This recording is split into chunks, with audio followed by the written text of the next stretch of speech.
दोपहर के 12 बज चुके थे, लेकिन अभी तक रघुवीर सहाय अपने रोज के रूटीन के हिसाब से हवेली के आंगन में बैठने नहीं आए थे। वैसे तो रोज इस समय तक वो अपने रॉकिंग चेयर पर बैठकर हुक्के का स्वाद लेते हुए अपने सर्वेंट से अपने खेत खलियानों और माँ की बिजनेस की जानकारियां लिया करते थे, लेकिन आज वो इस वक्त अपने बेडरूम में बेजान से पड़े थे। उनके बिस्तर से कुछ ही दूरी पर उनका छोटा बेटा अरविंद एक किताब में नजर गड़ाए बैठा था।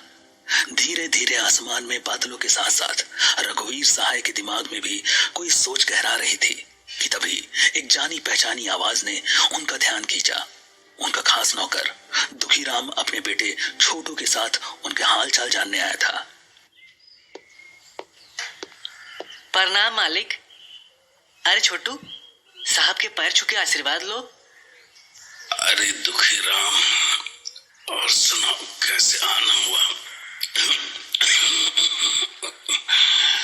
और ये तुम्हारा बेटा है क्या?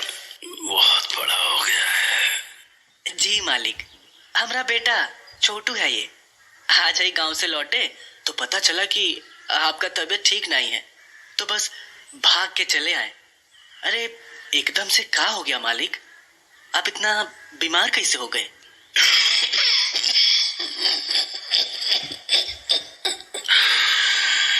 अरे कुछ नहीं दुखीराम,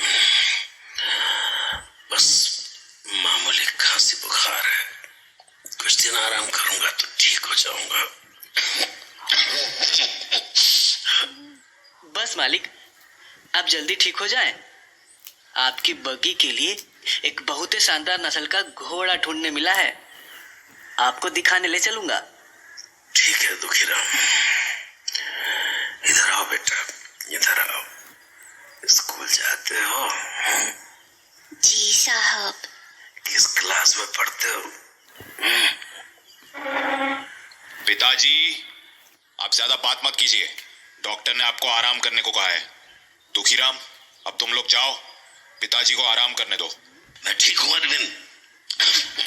तुमने मुझे इस कमरे में कैद करके रख दिया है। आपके भले के लिए ही कर रहा हूं पिताजी। दुखीराम, तुमने सुना नहीं मैंने क्या कहा? जी छोटे साहब, हम जा रहे हैं। मालिक, हम चलते हैं, आप आराम कीजिए। परसों आपका लिए बाग से बढ़िया शरीफा लेके आएंगे। ठीक है दुखीराम, जल्दी आना। दरवाजा बंद होने तक कमरे से बाप बेटे की झगड़ने की आवाजें बाहर आती रही, जिसे सुनकर जाते हुए दुखीराम का मन एक अजीब से डर से भर गया। उसे उस हवेली पर जैसे कोई मनहूस साया सा आन पड़ा महसूस हो रहा था। अपने बेटे को लगभग खींचते हुए वो घबराया हुआ सा हवेली के लोहे के बड़े से गेट की ओर बढ़ा जा रहा था कि तभी वो बड़े साहब के वकील से टकरा गया। इस टक्कर से लड़खड़ा सा गया। अरे वकील साहब, देख के। बाबू। अरे क्या हुआ छोटू, गिर गए? चलो चलो, खड़ा हो जाओ जल्दी से।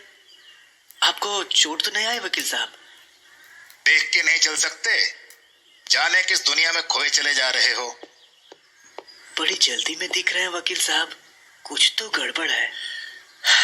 भगवान जाने कौन सा आफत आने वाला है। चलो छोटू बेटा, चलते हैं।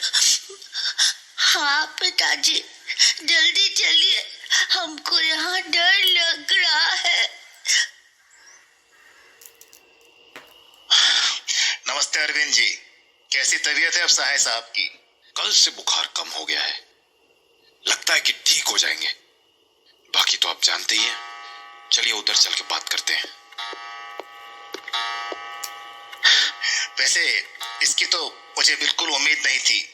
ऐसे तो आपकी सारी मेहनत पर पानी फिर जाएगा। वही तो वकील साहब, तभी तो समझ में नहीं आ रहा कि क्या करूं।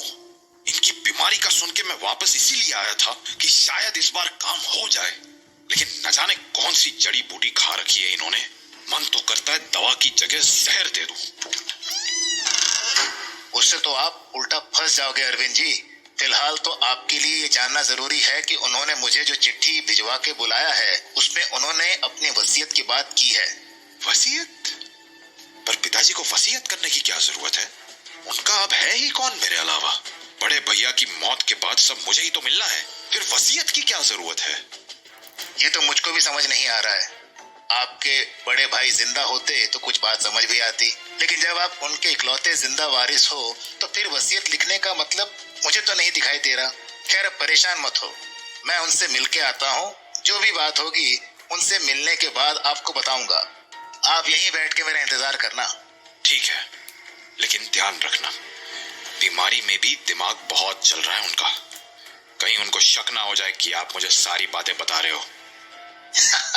चिंता मत करो, हम वकीलों को पता होता है कि कहाँ क्या बोलना है। समझता हूँ। ना जाने अब ये साला वसीयत का क्या नाटक है।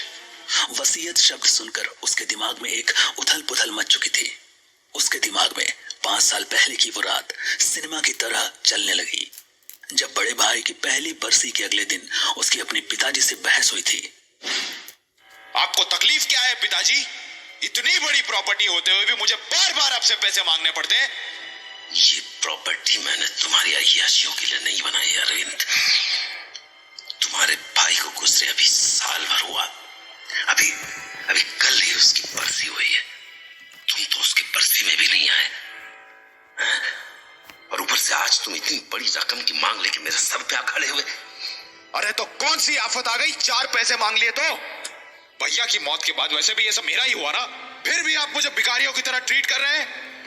मैं फिर एक बार आपसे पूछ रहा हूं, आप मुझे पैसे दे रहे हैं या नहीं? नहीं, बिल्कुल नहीं।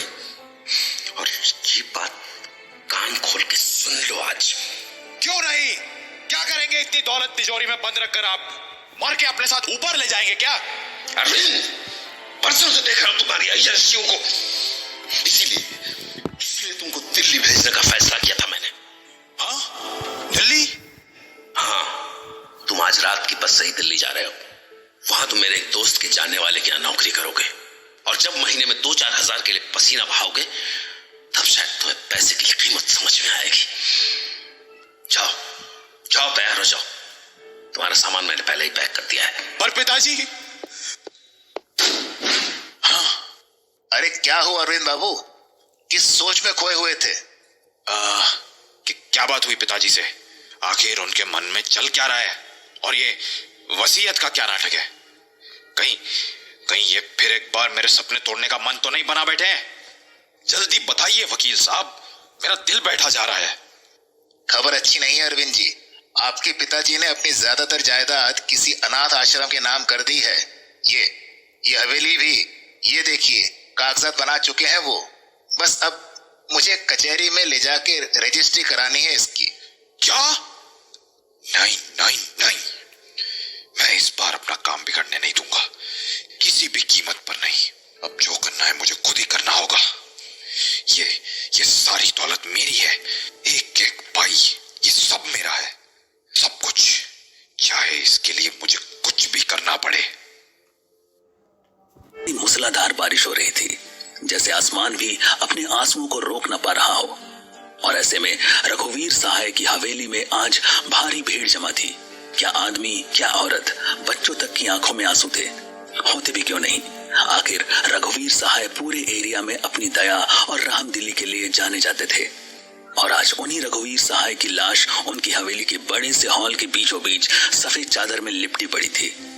आसपास के गांव का हर आदमी उनके आखिरी दर्शन करना चाहता था। इस बीच उसके पुराने फैमिली मेंबर्स जैसे दोस्त डॉक्टर श्रीवास्तव ने रघुवीर सहाय के पार्थिव शरीर पर झुककर उनके आखिरी बार नमस्ते की, और उनके बेटे अपने मरहूम दोस्त के बेटे अरविंद की ओर बढ़ गए, जो पास में ही मुंह लटकाकर बैठा हुआ था। कैसे हो बेटा अरविंद? क्या कहूँ अंकल, पिताजी ऐसे अचानक छोड़ के चले गए। मैं तो बिल्कुल ही अकेला पड़ गया हूँ। संभालो खुद को बेटा, जिसे जाना था वो चला गया, ऐसे रो के क्या हासिल होगा? अब तुम्हें ही अपने पिताजी का पूरा बिजनेस और खेती बाड़ी संभालनी होगी। सहाय खानदान की लेगेसी अब तुम्हारे हाथों में है। अंकल, मैं कैसे करूँगा अंकल, मुझे तो कुछ समझ नहीं आ रहा। अब करना तो पड़ेगा बेटा, उनकी इतनी बड़ी जायदाद को देखने वाले तुम अकेले ही तो हो। वो तो है अंकल, अब मुझे ही तो संभालना होगा ये सब। लेकिन बेटा मुझे ना एक बात समझ नहीं आई। क्या बात है अंकल? तुम्हारे पिताजी को जब कल सुबह देखने आया था तब तो वो ठीक लग रहे थे, बोल भी आराम से रहे थे। तुम भी तो वहीं थे ना बेटा? तुम्हें भी याद होगा बेटा कि उनकी आवाज में भी वो पहली वाली बात लौट आई थी। फिर अचानक फिर क्या अंकल? कुछ समझ नहीं आया बेटा, एकदम से ऐसा क्या हो गया उनको। एक डॉक्टर होने के नाते मैं उनकी मौत का रीजन समझ नहीं पा रहा हूँ। कोई अरे डॉक्टर साहब, अब इन सब बातों का क्या लेना देना। अरविंद वैसे भी बहुत परेशान है, आप इस तरह की बातें करके उसको और दुखी कर रहे हैं। बुजुर्ग आदमी थे सहाय साहब, हो सकता है रात में एकदम से हार्ट फेल हो गया हो। चलिए हम दोनों उधर बैठते हैं, अरविंद को अंतिम संस्कार की तैयारी करने दीजिए। शायद आप ठीक ही कहते हो वकील साहब। सॉरी बेटा अरविंद। अरे कैसी बातें कर रहे हैं आप डॉक्टर अंकल? आप तो पिता समान है मेरे लिए, आपकी बात का बुरा क्यों मानूंगा मैं? ठीक है बेटा, तुम अंतिम संस्कार की तैयारी करो। वकील साहब चलिए। बधाई हो अरविंद, आखिर आज तुम इस पूरी प्रॉपर्टी के मालिक बन ही जाओगे। आपके साथ के बिना ये पॉसिबल नहीं होता वकील साहब। अरे नहीं, मैंने तो कुछ किया ही नहीं, बस अपना वादा मत भूल जाना। कैसी बात कर रहे हैं वकील साहब? मुझे अच्छे से याद है आपको क्या चाहिए। मैंने आपको वादा किया था ना, तो पूरा भी जरूर करूंगा। वैसे अभी ये वसीयत कब तक रेडी हो जाएगी? बस मेरा असिस्टेंट फाइल लेकर आता ही होगा कोर्ट से, फिर 5 गवाहों के बीच में वसीयत पढ़ी जाएगी और तुम इस सब के इकलौते मालिक बन जाओगे। अरे देखो, नाम लिया और शैतान हाजिर, मेरा असिस्टेंट आ गया। तुम हॉल में पहुंचो, मैं फाइल लेकर पीछे पीछे आता हूँ। बहुत साल इंतजार किया है इस पल का। आधी जवानी बर्बाद कर दी पिताजी ने मेरी इसके लिए, लेकिन बस आज से मैं राज करूंगा इस पर। मैं मुझे किसी के आगे हाथ नहीं फैलाने पड़ेंगे। अरे बाद में हंस लेना अरविंद बाबू, अभी थोड़ा मुंह बना लो। दुनिया को लगना भी तो चाहिए कि बेटा बाप की मौत से बहुत दुखी है। पिताजी की बहुत याद आ रही है। अब ठीक है ना? तो वकील और अरविंद अपनी हंसी को रोकते हुए एक एक करके हॉल की तरफ बढ़ गए। आखिरकार अरविंद का वो सपना आज पूरा होने वाला था, और जिसके लिए उसने क्या क्या हदें पार की थी, इसकी पूरी खबर तो उसके पार्टनर वकील को भी नहीं थी। चीयर्स। चीयर्स। ये जाम आजादी के नाम। आजादी मुबारक अरविंद बाबू, आजादी मुबारक। सच में वकील साहब, मैं तो डर ही गया था जब आपने बताया कि वो सारी प्रॉपर्टी किसी अनाथ आश्रम को देने वाले। कहीं उनको पता तो नहीं चल गया था? क्या पता चल गया? अरे कुछ नहीं, बस यही कि हम उनकी प्रॉपर्टी पर नजर जमाए बैठे हैं। कुछ शक तो हुआ होगा उनको, तभी तो रातों रात वसीयत बदल दी थी। अगर मैं नहीं होता तो इस वक्त तुम तो कहीं के नहीं रहते। मैं जानता हूँ वकील साहब। अरे यार, ये वकील साहब बार बार मत बोला करो अरविंद बाबू, तुम मुझे नाम से बुला सकते हो। सतेंद्र बोलो, सतेंद्र। अरे we are partners now. Partners as in partners in crime. हवेली में चूहे बहुत हैं क्या? नहीं तो क्यों? कुछ नहीं, कुछ आवाज आ रही है चूहों के दौड़ने की सी। अरे होने दो यार। वैसे भी अब इस हवेली को गिरा कर यहाँ एक आलीशान रिसोर्ट बनवाना है मुझे। अरे ये ग्लास कैसे गिर गया? लगता है ज्यादा चढ़ गई है आपको सतेंद्र भाई। नहीं अरविंद, मुझे लगा कुछ दौड़ के गया इधर से, जिसकी वजह से ग्लास गिर गया। शायद कोई मोटा ताजा चूहा था। लगता है बड़ा शौकीन चूहा था, स्कॉच भी आया होगा।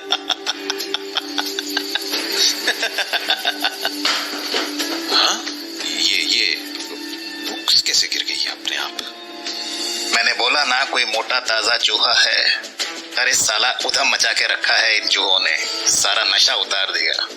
ये बुक्स कैसे गिर गई? ऐसा कौन सा बड़ा चूहा है कि साला जो इतनी भारी भरकम बुक्स गिरा दी? साला कोई भूत तो नहीं आ गया हवेली में? अरे अरुण भाई, जल्दी से बुक्स वापस शेल्फ पर रखो और एक ग्लास मंगवाओ यार, बर्फ गली सी जा रही है।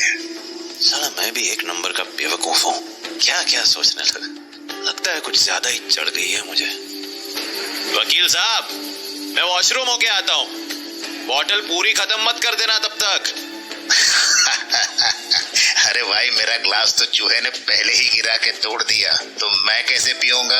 लौट के आओ तो दूसरा ग्लास निकालना। हाँ है, लौट के निकालता हूँ। यार मुझे ध्यान रखना पड़ेगा कि फिर कभी इस कमीने वकील के सामने जुबान न फिसले।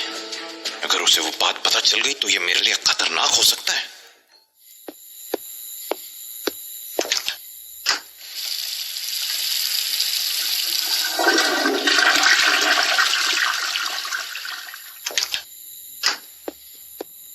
हाँ वकील साहब, मैं कह रहा था कि अरे वकील साहब कहाँ गए? महेंद्र काका, महेंद्र काका। जी छोटे मालिक। ये वकील साहब किधर चले गए?